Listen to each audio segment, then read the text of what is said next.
Bienvenue sur la chaîne Cora. Ça c'est pas aïe aïe aïe aïe aïe aïe aïe.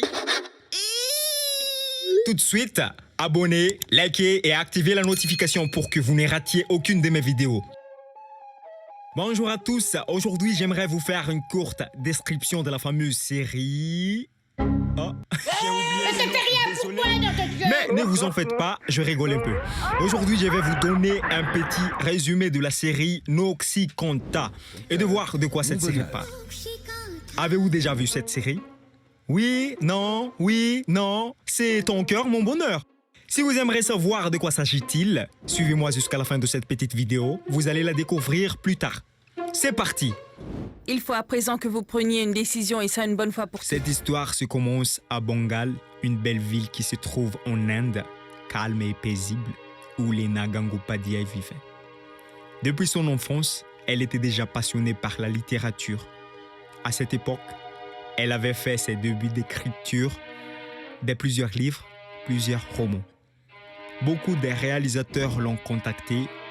Enfin, en 2017, elle a décidé d'entrer dans le monde de cinématographie. Et elle a proposé beaucoup de films et de séries.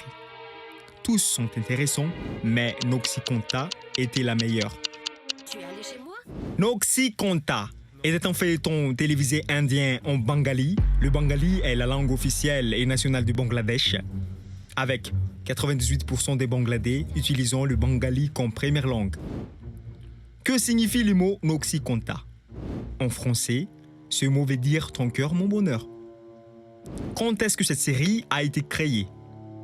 Elle a été créée le 12 novembre 2018 et diffusée sur la chaîne Bengali General Entertainment Channel Zee Bangla. Noxyconta a des genres dramatiques et famille. Créé par Image Animée des Moments Magiques, une société indienne de production de séries télévisées et de films en langue bengali, basée à Kolkata ou Calcutta si vous voulez, constituée le 29 juin 2017. Cette série a été écrite par Lena Gangopadhyay, inspirée par les faits sociaux dans la société où elle vivait. Noxyconta est insérée dans une unique saison composée de 383 épisodes. C'est ouf comme épisode, hein? Donc, un épisode environ de 21 minutes. Et elle a été jouée par 25 acteurs, dont les acteurs principaux sont les suivants. Manali Dey, une actrice indienne de cinéma et de télévision. Elle a fait ses débuts d'actrice dans les films Bengali Kalia Marma en 1999. Plus tard, elle a fait ses débuts à la télévision dans la série télévisée Nirbanga Jor. Dans cette série, elle joue le rôle de Dr Shabnam Khatun, alias Aparajita, la deuxième épouse de Jas, divorcée, la femme de Debdeep. Et Suman Dey, un acteur indien né le 1er juin 1986. Il a commencé sa carrière depuis 2003 comme un modèle et acteur. Le rôle de Suman Dey dans le Noxyconta est Dr Jasojit Bose, alias Jas. Le premier mari de Shabnam, divorcé. Le mari de Rohini, une fois divorcé, marié 2 fois. Sneha Chatterjee Bhaumik dans le rôle de Dr Rohini Choudhury. La première épouse de Jas, une fois divorcée, mariée 2 fois. Et ensuite, Indrajit Chakraborty en tant que Dr Debdeep Sen, deuxième mari de Shabnam.